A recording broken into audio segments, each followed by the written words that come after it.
everybody, and welcome to San Francisco. Obviously, I am not in my shop today, and I've been thinking for the last probably 3 hours about how am I gonna start this video, and then I found this microwave.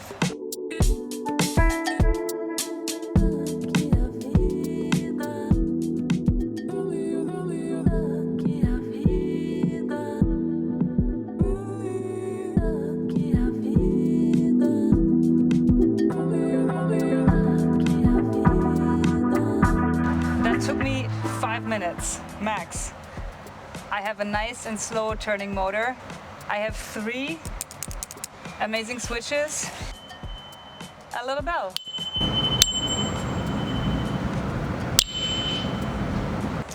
These situations happen to me absolutely all the time. I constantly walk through the city or wherever and I see stuff that I want to rescue. And my idea is to make a pouch that is dedicated for these little missions. Because one thing is having the tools with you, but now the other thing, what do I do with these dirty microwave parts? And this is what I came to San Francisco for. I want to make a bag that has a little compartment for tools, but also a compartment for the things that I pick up on the street. And I just have the perfect friend who can help me with this, and that is Marcus from Mafia Bags. And he's gonna help me build a prototype. But before we're gonna see Marcus, I wanna talk to another friend who probably has the best everyday carry knowledge that I know of. Oh, beauty. Okay, Adam. Laura. I have this idea. I was thinking to maybe make a tool roll that is small and also has a little pouch. For me, when it's about in situ, going out and bringing your tools with you, tool rolls are an underutilized resource in my past. Yes. And I recognize that they could solve tremendous problems for organization and structure. Yes. To have it small, I like that form factor. Yeah. And the tool roll is not for all of my tools all the time, every problem I need to solve. It's like an EDC. Yeah, a little bit of the feel-good stuff that I like to bring. So I always have a flashlight, pens, of course, some sorts of knives, pliers, something like that. Mm-hmm. But the product itself should be versatile enough that this could also be like kindergarten kit for my daughter. She can have like her stuff that she needs. You know? The same tool roll that would hold those important tools for you could hold, for a chef, it could be tweezers and just like anything that's small and that you want to have with you to feel good, almost like an emotional support tool roll. I'm so there with you. With your EDC, it blows my mind that it's white and you can have a flashlight in it just to be more visible. Yeah. That's a feature that I want to have. So you have this in your dirt pocket or something. There's this little thing that holds a flashlight that dims the flashlight, and I can have it riding a bike, a motorcycle, and or again have it on my kit. To just be more visible. That's a big thing. So flashlight, of course, is one of the things. I would absolutely bring the little alpha knife. Because it's just so light, and the form factor is perfect. Almost no plastic. This is one thing that I just bring for my own entertainment. A glow stick. Also, having kids, you are the queen or king or whatever you want to be if you have one of those, and they're like $1, and you can entertain a kid for 16 hours with this. It's amazing. They bring a smile to everybody's face. I also, I travel with a lighter. Right. Just because it's useful. Yeah. Heat shrink, and also I smoke some things that aren't tobacco. And then this is my keychain, and the only thing on here that's interesting is this old Craftsman Stanley screwdriver. So I wonder, maybe like a little bit of screwdriver. Because I like to stupid stuff. My solution is over 40 years old. Okay. So a standard screwdriver form factor is what's called a 4-in-1. Mm-hmm. And that's what this is. So it's big and a small Phillips and a big and a small flathead built in. And then also 2 different sizes of nut driver. Right. Because you get a thick and a thin. What was it called? I got to write this down. This is a 4-in-1. 4-in-1? A 4-in-1, or sometimes called a 5-in-1, but... A 4-in-1? Yes. I thought a 4-in-1, like me. 4-in-1.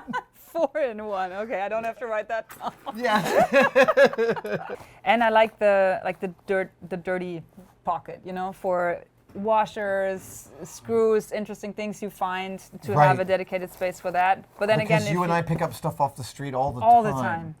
all the time. I had a friend ask me when I was like 18 or 19. He was like, "When you go home, are your hands just like vibrating?" And I'm like, "No, but my immune system's really robust." So flashlight is the most frequently. Flashlight is the most frequent EDC. These guys, like blades and stuff, I'm so lucky that I get to do almost all of my work here. When I'm on set, I definitely bring a Leatherman and travel with it on my belt. But otherwise, I don't travel with it. Yeah.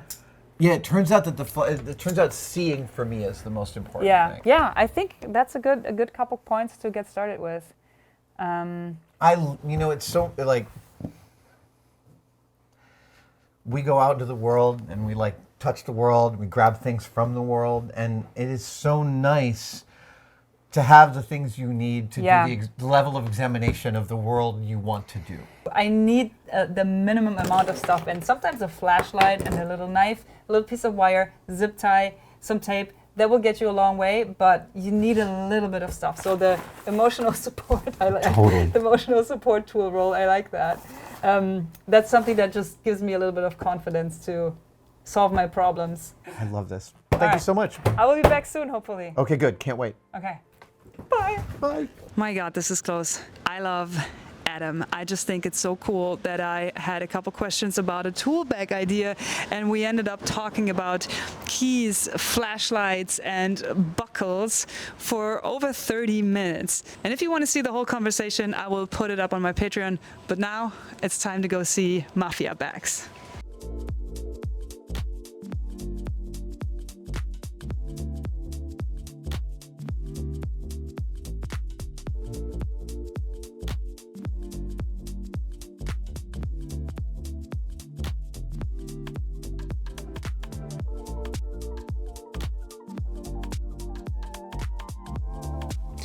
Marcus loves to work with recycled sails and other used fabrics. That is definitely an ethos that we connected over right away. Repair, don't replace. Recycling and reusing materials, seeing the value in discarded objects.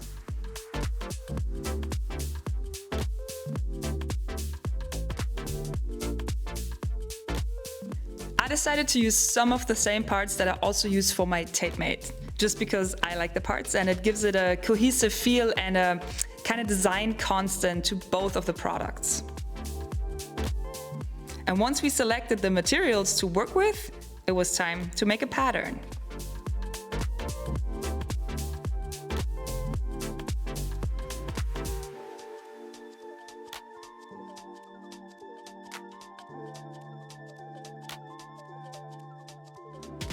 We played around with the layout, and once we were happy, it was time to actually make the prototype.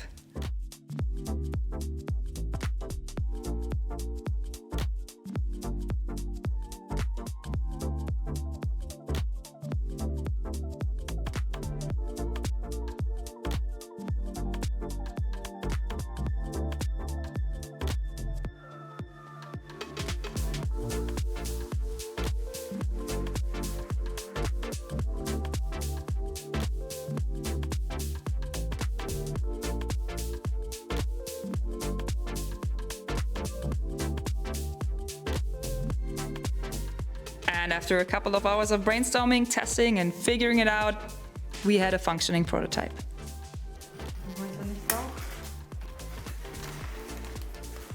This is genius. It's good, right? Yes. I am so happy with this. And my favorite thing is that we added even more features, like the little sketchbook and pen pockets that's accessible from the outside, and a little pocket for maps or postcards or stickers or all these things that you don't want to have flying around in the big compartment. And probably my favorite thing is the emergency ratchet strap. It also allows to use the whole bag with your regular belt. I think Marcus really outdid himself. I could not have imagined this any better. This is Perfect. So what's next? We are going to talk to some factories here in LA. I want to produce this all in America and then get a quote and see if it's realistic to actually produce these and take it from one prototype to maybe a limited run of 100. And if you are interested to be kept up to date with the process, I think the best way to do this is to become a Patreon supporter, because my Patreon people always get heads up of new product developments and always get dibs when these products actually get shipped.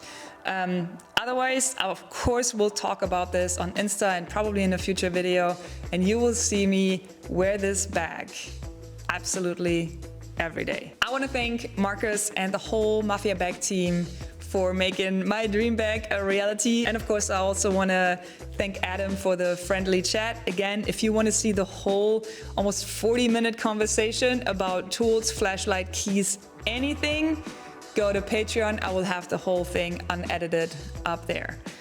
And of course, I want to thank you guys for watching, and I will see you next week with a new video.